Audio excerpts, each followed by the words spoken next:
Let's get more now on Israel's military strategy as it continues to strike nuclear facilities in Iran. Joining us now from Tel Aviv is Miri, a former IDF intelligence officer and now senior fellow at the International Institute for Counterterrorism at the Reichman University. Thank you very much for joining us on BBC News. And I know that you were listening to that interview with Iran's Deputy Foreign Minister. I'll get your reaction to that, first of all. I found it fascinating on a lot of different levels. Remember, I'm sitting here in Tel Aviv. This morning, one of those missiles that was fired against Israel, it seems that it was the kind that we call a cluster bomb. And that was one that somewhere here in the center of Israel. And I'm just looking at the targets that the Islamic regime is firing at against right now. And I absolutely think that it's horrible when civilians die in war. I think it's horrible both in Iran and Tehran for the Iranians and for Israelis and for Gazans in the Gaza Strip. But to present it right now about Israel being about targeting civilians, we've been attacking endless different military, I mean mainly Iranian Revolutionary Guard targets inside Iran. And I didn't hear from it at any stage along the way, acknowledging in any way, not the target, nothing. It was like Israel, the aggressor, and we, Iran, are the victim. And I sit here and feel, after over 20 years of Iran supplying Hezbollah, the Houthis, let alone Hamas, of Iran openly giving them missiles that have been fired against us, and drones and capabilities, and calling for our annihilation. I love the fact that he says that none of his regime ever say to annihilate Israel, or what I call the Zionist entity, because that's what they call me. I'd have people, you know what, our viewers right now, go look at Khamenei's tweets. Go look at the Islamic regime tweets. I think that they're more reliable right now than the Deputy Foreign Minister. They say very clearly, death to the Zionist enemy, annihilation, no mercy, needs to be erased. The language of this kind of conflict is obviously very challenging for everyone, isn't it? And on all sides. And I wonder, in this climate, what prospects do you think there are for any kind of diplomatic solution? Your background is in the IDF, but we're talking about the fighting, the business of war. What hope is there for a diplomatic route out of this, in your view?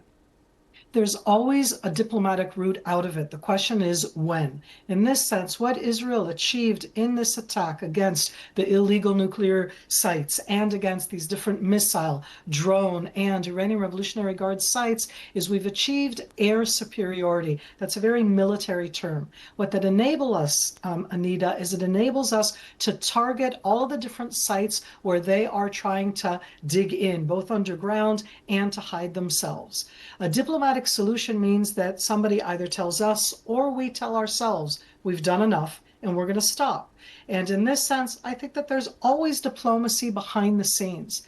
In this case, there's one big impediment. Israel and the Islamic regime of Iran don't have anything direct. They've called for our annihilation for the last 45 years. Khamenei is the supreme leader, says it all of the time. Excuse me for being sarcastic, but he calls us the cancerous tumor of the world. And that's his words, not mine.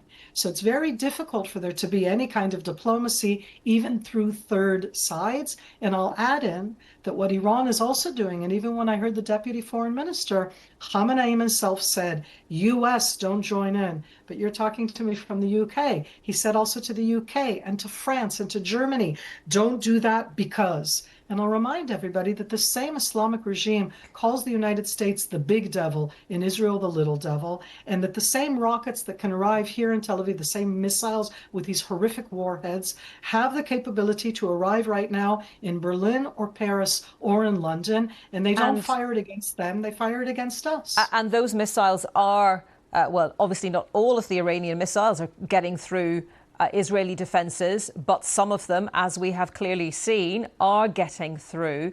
How much more capacity do you think Iran has to deliver those missiles into Israel? Because we have the air superiority, it diminishes their ability. But what they had, Anita, from the beginning is thousands of missiles. They're the ones who make them. They have manufacturing facilities. They develop them. And part of what we're attacking is both the manufacturing facilities and the sites where you have the launchers and the places where they launch from. It's 3 different types of targets. So we're certainly limiting it. And yet, as we saw this morning, a barrage of 30. I hate doing this, but statistically, we're doing very well. We're intercepting, before they arrive in Israel, over 90%. Can you imagine what it would have been like if we didn't have the interception capability? It's like everybody looks at this through Israel really investing an enormous amount over the last decades in the interceptors to make sure that they wouldn't hit here, and also in us, in the citizens. I right now am inside my house. If there's a siren, I will leave you abruptly because I have to walk 7 minutes to get to the bomb shelter. I don't have a safe room in my house. These type of warheads, that means that I know how to act, that Israelis are acting responsibly. That's one of the reasons we've had everything's relatively low numbers of casualties. One more there are question. Thousands of people. Sorry. Just one more question, if I may, because I think that's pretty much what we have time for before the end of this part of the programme. But if Donald Trump decides that he's not, I mean, we just don't know what he's going to decide right now, but if he decides that he's not going to get further involved with Israel in fighting Iran, what do you think that will mean for the calculations of the Israeli government and military? Right now, it would be to continue attacking the different sites, as we call it, that target list of the Iranian Revolutionary Guard, of the illegal nuclear sites, of the different missile drone launch pads. We have the capability because of the air superiority. We can do this for quite a long time. At the end, diplomacy will step in. It's degrading that Islamic regime's capability. It's putting it in a place where I can feel safer here. And again, I want to remind everybody, they supplied all of the other weapons that have been used against us over the last 20 months as well. It's not just the nuclear, it's broader than that. OK, Miri Eisen, former IDF intelligence officer, senior fellow at the International Institute for Counter-Terrorism at Reichman University. Thank you very much for joining us on BBC News.